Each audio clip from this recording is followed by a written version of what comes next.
My name is Ben, and I am a junior in Churchill High School. Today I'm reading Yoko by Rosemary Wells. What would you like for lunch today, my little cherry blossom? I asked Yoko's mother. All my favorite things, please, answered Yoko. Yoko's mother spread steamed rice on a bamboo mat. She rolled up a secret treasure inside each piece. Then she packed it all in a willow-covered cooler. Have a wonderful day, my little cherry blossom, said Yoko's mother. I will, answered Yoko. Yoko said hello to all her friends. Everyone in Mrs. Jenkins' class sang the good morning song. At noon, Mrs. Jenkins rang the lunch bell. Lunchbox is out and open, please. Lunchbox is out and open. Please, the boys and girls, said Mrs. Jenkins. Timothy unwrapped a peanut butter and honey sandwich. Valerie had cream, cheese, and jelly. Fritz had a meatball grinder. Tulip had Swiss cheese on rye. Hazel had an egg on pumpernickel. Doris had a squeezed cheese on white, and the Franks had Franks and beans.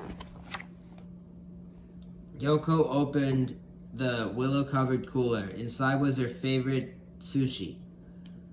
Tucked in the rice bowls were the crispiest cucumber, the pinkest shrimp, and the greenest seaweed, and the tastiest tuna. What's your lunch? Asked one of the Franks. Ick, it's green. It's seaweed. Oh no, said the other Frank. Don't tell me that's raw fish. Watch out, it's moving, said Doris. Yucko Rama, said Tulip and Fritz. Valerie blew the playtime whistle. Everybody out, said Valerie. Yoko did not want to play ball or swing on the swings. What's wrong, Yoko? Asked Mrs. Jenkins. Everybody laughed at my lunch, answered Yoko. They'll forget about it by snack time, said Mrs. Jenkins. But they didn't. During the snack time song, Yoko opened the thermos cup of red ice cream. Red bean ice cream is for weirdos, snorted the Franks. Mrs. Jenkins switched to the friendly song. Mrs. Jenkins knew the friendly song was not enough. Late evening, she fretted about Yoko. Finally, the answer came to her. So she wrote a letter. Dear parents, Monday will be International Food Day at Hilltop School. Everyone is asked to bring in a dish from a foreign country. Everyone must try a bite of everything. Happy cooking, Mrs. Jenkins. So, Mrs. Jenkins, so they made, we will make deluxe sushi for the whole class, said Yoko's mother. Don't worry, my little cherry blossom. Everyone will try our sushi, and everyone will love it.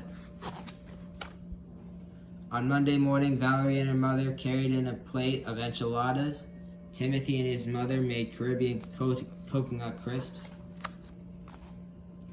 Hazel brought Nigerian nut soup. Harry brought Brazil nuts. Doris brought Irish stew. Tulip brought potato knishes. Monica brought a pitcher of mango smoothies. Fritz bought spaghetti. Big Frank cooked up a pot of Boston Franks and beans.